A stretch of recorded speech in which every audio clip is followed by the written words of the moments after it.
Hey guys, आज मैं explain करने वाला हूँ डॉक्टर रोमांटिक सीजन 3 के एपिसोड नंबर 13 को। अगर आपने अभी तक पिछले एपिसोड नहीं देखे हैं तो प्लेलिस्ट का लिंक आपको डिस्क्रिप्शन में मिल जाएगा। एपिसोड की शुरुआत में हम डोइल, म्योंगसिन और गीताई को देखते हैं जो कि डोंगजूक आने का वेट कर रहे थे। अगले सीन मिस्टर कू को दिखाया जाता है, वो स्टाफ रूम में आया हुआ था और वहाँ पर सभी डॉक्टर को कह रहा था कि डोंगजू आने वाला है। इनको नहीं पता था कि डोंगजू कौन है। हालांकि यहाँ पर नर्स हेंगजिंग होती है, साथ में यंग भी होती है। इनको पता था कि डोंगजू कौन है। जो यहाँ पर दूसरे डॉक्टर थे वे पूछ रहे थे कि डोंगजू कौन है। यंग भी यहाँ पर बता रही थी कि डोंगजू और टीचर किम के एक दिन हाथापाई हो गई थी। लेकिन यहाँ पर जो और डॉक्टर थे जिनमें डोंगवा था, साथ में यहाँ पर एरम थी और लिसन भी था, ये कह रहे थे कि ऐसा तो पॉसिबल नहीं है। लेकिन यहाँ पर युंजे कहती कि मैंने इस लड़ाई के बारे में सुना था और ये लड़ाई सच्ची है। टीचर किम और डोंगजू के बीच, दोनों के बीच लड़ाई हुई थी और डोंगजू बहुत ही जिद्दी हुआ करता था। ये पूछते हैं कि क्या तुम उसको जानती हो। युंजे कहती कि मैं उससे व्यक्तिगत रूप से नहीं मिली हूँ, मैंने किसी से ये बात सुनी थी। और इसके बाद ये सभी यहाँ से भाग जाते हैं ताकि डोंगजू से मिला जा सके। अगले सीन में देखते हैं जहाँ पर सभी अब डोंगजू से मिल रहे थे। ये यहाँ पर डोंगजू को ले लगाते हैं। डोंगजू से मिलकर ये बहुत ही ज़्यादा खुश होते हैं।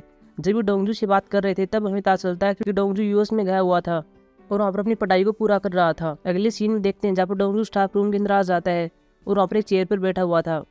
लेकिन तभी हम देखते हैं यहाँ पर वोजिन आ जाता है। वोजिन यहाँ पर डोंगजू से कहता है कि ये डेस्क मेरा है। डोंगजू खड़ा होता और कह रहा था कि ये डेस्क मेरा हुआ करता था। बाद में वोजिन के हाथ की ओर देखता और कहता है कि तुम्हारे हाथ को क्या हुआ है। वोजिन कहते हैं कि मैं पेशेंट को देखने के लिए बाहर चला गया था और वहाँ पर मेरे साथ ऐसा हो गया था। डोंगजू यहाँ पर वोजिन से कहता है कि एक सर्जन के हथियार उसके हाथ होते हैं, उसकी खोपड़ी नहीं होती, इसलिए तुमको सावधान रहना चाहिए। ये बात कहकर डोंगजू चला जाता है। बाद में देखते हैं कि डोंगजू यहाँ पर ट्रामा सेंटर के अंदर एंटर करता है। गीता यहाँ पर डोंगजू को उसका ऑफिस दिखाता है। अब यहाँ पर डोंगजू ट्रामा सेंटर का हेड बनने वाला है। वहीं हम दूसरे चिकित्सा कार्यालय में देखते हैं जहाँ युंजे थी, साथ में यहाँ पर इंसू था और यहीं पर होजुन था। इंसू यहाँ पर इनको बता रहा था कि मैंने सुना कि डोंगजू ट्रामा सेंटर के हेड बनने वाले हैं। लेकिन यह बात सुनकर होजुन कहता है कि ऐसा कभी नहीं हो सकता, क्योंकि होजुन यहाँ पर कह रहा था कि वो हमारा जूनियर है और मुझसे वह 2 साल छोटा है, वह यहाँ का हेड कैसे बन सकता है। और तभी हम देखते हैं कि यहाँ पर गीताई डोंगजू को लेकर आ जाता है। डोंगजू यहाँ पर इंसवी से मिलता है। डोंगजू यहाँ पर कह रहा था कि शायद मुझको यहीं पर रहना चाहिए। गीता कहता है ठीक है, आप यहाँ पर इस डेस्क का इस्तेमाल कर सकते हैं। बाद में डोंगजू होजुन से कहता है कि हमें मिले हुए काफी टाइम हो गया है। होंगजू यहाँ पर कोई रिप्लाई नहीं देता और यह चला जाता है। इसके बाद डोंगजू यहाँ पर युंजे से बात करता है, उससे उसका नाम पूछता है। युंजे यहाँ पर अपना नाम बता देती है। डोंगजू यहाँ पर युंजे से कहता है कि मैं एक मीटिंग करने वाला हूँ, इसलिए 30 मिनट में सभी को आने के लिए कहो। युंजे कहती कि ठीक है। अगले सीन में युंटाक को देखते हैं जो कि अपनी बाइक चला रहा था और तभी फूलों की शॉप के सामने आ जाता है। वो यहाँ पर फूलों को खरीदने वाला था। बाद में फ्लैशबैक सीन को याद करता है जहाँ पर डोंगवा ने इसे कहा था कि अगर तुम्हें एरम के साथ सब कुछ ठीक करना है तो तुम्हें उसको फूल देने चाहिए। अगले सीन में देखते हैं जहाँ पर सभी डॉक्टर मीटिंग में बैठे हुए थे। डोंगजू यहाँ पर सभी को बता रहा था कि अब से ट्रामा सेंटर के अंदर वही पेशेंट आएंगे जिनकी कंडीशन बहुत ही सीरियस है। अगर ऐसा नहीं है तो उनको डोल्डम अस्पताल में भेज दिया जाएगा। युंजे यहाँ पर डोंगजू से कहती है कि अगर हम ऐसा करते हैं तो डोल्डम अस्पताल पर प्रेशर बहुत ही बढ़ जाएगा, वे यहाँ पर इतने ज्यादा पेशेंट को नहीं संभाल पाएंगे, वहाँ पर समस्या पैदा हो जाएगी। डोंगजू कहता है कि अगर समस्या पैदा होती है तो वह हमारा काम नहीं है, वह उनका काम है, इसलिए हमें ऐसा करना होगा। और अगली सीन में देखते हैं जहाँ पर एक एक करके ट्रामा सेंटर में पेशेंट आ रहे थे। पहले इनको चेक किया जाता है कि इनकी कंडीशन कैसी है और बाद में डोंगजू कह देता है कि इनको डोल्डम अस्पताल में ले जाओ। ऐसा कई बार होता है और सारे पेशेंट को डोल्डम अस्पताल में भेज दिया जाता है। दूसरी डोल्डम अस्पताल में भी पेशेंट आ गए थे और डॉक्टर यहाँ पर इनको देख रहे थे, साथ में वो टीचर किम भी पेशेंट को देखता है। अगले सीन में देखते हैं जहाँ पर डोइल, म्योंगसिन और साथ में इंसू टीचर किम से मिल रहे थे और कह रहे थे कि ऐसा कब तक चलेगा, 3 दिन हो चुके हैं, ट्रामा सेंटर में एक भी सर्जरी नहीं हुई है, सभी पेशेंट को डोल्डम अस्पताल में भेज दिया जाता है। टीचर की भी यहाँ पर कह रहा था कि तुमको डोंगजू का साथ देना होगा, तुम्हें उसको सपोर्ट करना होगा, हमें देखना होगा कि वो करना क्या चाहता है। अगले सीन में डोल्डम अस्पताल में दिखाया जाता है जहाँ पर 2 पेशेंट की लड़ाई हो जाती है और इनकी लड़ाई अपनी माँ को लेकर हो गई थी। एरम यहाँ पर किसी तरह इनको शांत करने की कोशिश कर रही थी और बाद में कहती है कि जल्दी से लिसन को बुला कर लाओ ताकि वो इन पेशेंट को देख सके। अगले सीन में ट्रामा सेंटर के अंदर दिखाया जाता है जहाँ पर सभी अपने काम से उब जाते हैं, क्योंकि 3 दिन हो चुके हैं, इन्हें कोई भी काम नहीं मिला, इन्होंने कोई भी सर्जरी नहीं की है। और तभी हम देखते हैं कि यहाँ पर युंजे के पास लिसन का कॉल आता है जो कि बता रहा था कि यहाँ पर एक पेशेंट है और उसकी हालत बहुत ही खराब है। वो यहाँ पर बता देता है कि इस पेशेंट को क्या हुआ है और इसको सर्जरी की आवश्यकता है। बाद में युंजे डोंगजू के पास जाती है और उसको सारी बातें बता देती है जो कि उस पेशेंट के बारे में थी। बाद में युंजे कहती है कि शायद उस पेशेंट को हमें यहाँ पर लाना चाहिए, लेकिन डोंगजू इसकी इजाजत नहीं देता। युंजे कहती है कि क्या ज्यादा नहीं हो रहा है। युंजे कहती है कि क्या ज्यादा नहीं हो रहा है, हमें 3 दिन हो चुके हैं, हमने कोई भी सर्जरी नहीं की है, यहाँ पर जितने भी पेशेंट आते हैं आप सबको डोल्डम अस्पताल में भेज देते हैं। डोंगजू कहता है कि उन्हें यहाँ पर गलती से लाया गया था, इसलिए मैंने सही काम किया है, उनकी जहाँ पर जगह थी मैंने उन्हें वहीं पर भेजा है। युंजे कहती है कि क्या मैं कुछ नहीं करना चाहिए। डोंगजू यहाँ पर हाँ बढ़ता और कह रहा था कि जब तक इसी सूचना टीचर को नहीं दी जाती तुम कुछ नहीं करोगे, क्योंकि हमारा यहाँ पर रूल है कि हम सिर्फ यहाँ पर सीरियस पेशेंट को ही देखेंगे। ये बात कहने के बाद डोंगजू चला जाता है, लेकिन यहाँ पर युंजे रूल को तोड़कर यहाँ से चली जाती है और वह डोल्डम अस्पताल में आती है और उस पेशेंट की सर्जरी करती है जिसको सर्जरी की आवश्यकता थी। लेकिन तभी हम देखते हैं कि जब ट्रामा सेंटर से यूंजे चली जाती है तभी ट्रामा सेंटर में फ़ोन बजता है। आगे से बताया जा रहा था कि कार एक्सीडेंट हो गई है। यहाँ पर पेशेंट की हालत के बारे में बताया जाता है कि कार का एक्सीडेंट हो गया है। उसमें कुल 6 पेशेंट हैं जिनमें एक लड़की की बच्ची भी है। डोंजू को इन पेशेंट की हालत के बारे में बताया जाता है। बाद में डोंजू मिस्टर किम के पास कॉल करता और कह रहा था कि कार का एक्सीडेंट हो गया है, हम सिर्फ यहाँ पर 2 पेशेंट को लेंगे, उनकी हालत बहुत ही गंभीर है और 4 पेशेंट को हम आपके पास भेज रहे हैं, लेकिन इन चारों में एक बच्ची भी है, क्या आप उसको संभाल पाएंगे? टीचर किम यहाँ पर डोंजू से कहता है कि क्या तुम्हारे पास बच्चे की सर्जरी करने का एक्सपीरियंस नहीं है? मैं यहाँ पर सर्जरी कर रहा हूँ, मुझे यहाँ पर और टाइम लग जाएगा। डोंजू कहता है ठीक है, मैं उसे संभाल लूंगा।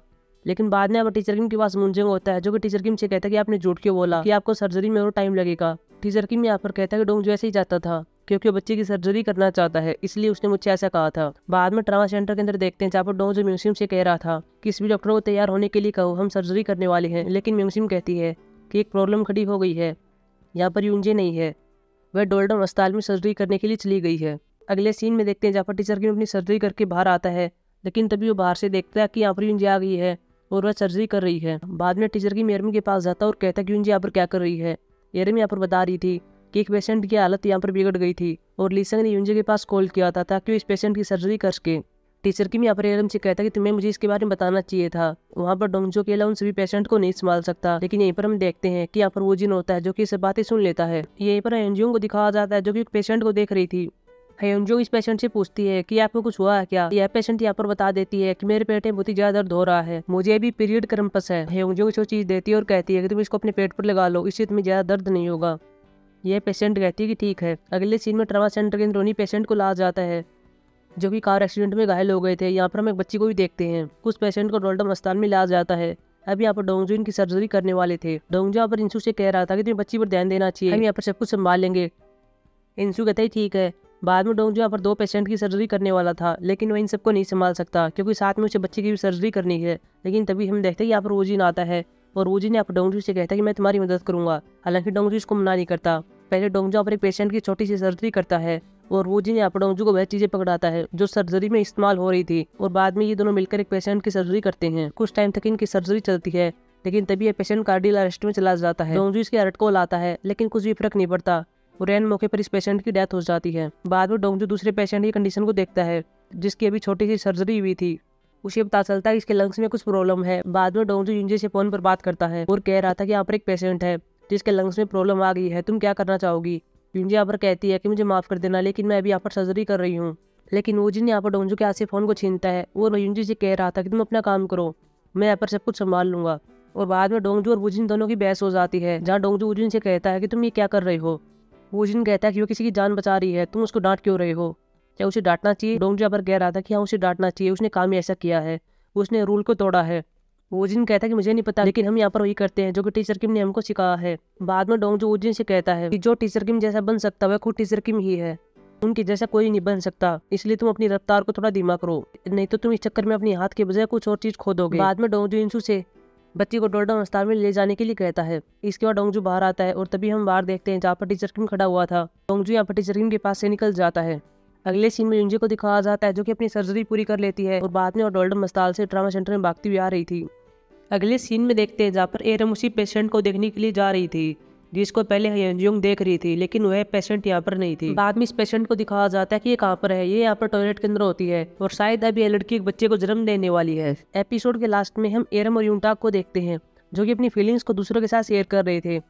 यहाँ पर डोंग और बाकी सभी डॉक्टर बैठे हुए थे, जहाँ डोंग यूंटाक से कह रहा था कि तुमको एरम को फूल देने चाहिए, वही एकमात्र तरीका है जिससे तुम सब ठीक कर सकते हो। दूसरी ओर एरम के पास दिखाया जाता है जहाँ पर यूंजे बैठी हुई थी और साथ में यहाँ पर कुछ नर्सें भी थी। यहाँ पर यंगमी एरम से कह रही थी कि तुम्हें यूंटाक से ब्रेकअप करना होगा, तभी उसे होश आएगा कि उसने तुम्हारे साथ क्या किया है, वह तुम्हारे साथ ऐसा कैसे कर सकता है, कितने दिन हो गए हैं उसने तुमसे बात भी नहीं की है। यूंजे यहाँ पर कह रही थी कि यंगमी ठीक कह रही है, हम अपना काम करने के बाद इस बात पर विचार करेंगे। और बाद में एपिसोड समाप्त हो जाता है। सो गाइस, ये थी हमारी एक्सप्लेनेशन एपिसोड नंबर 13 की। अब हम मिलेंगे एपिसोड नंबर 14 के एक्सप्लेनेशन में जो कि कल आने वाला है। तब तक के लिए बाय।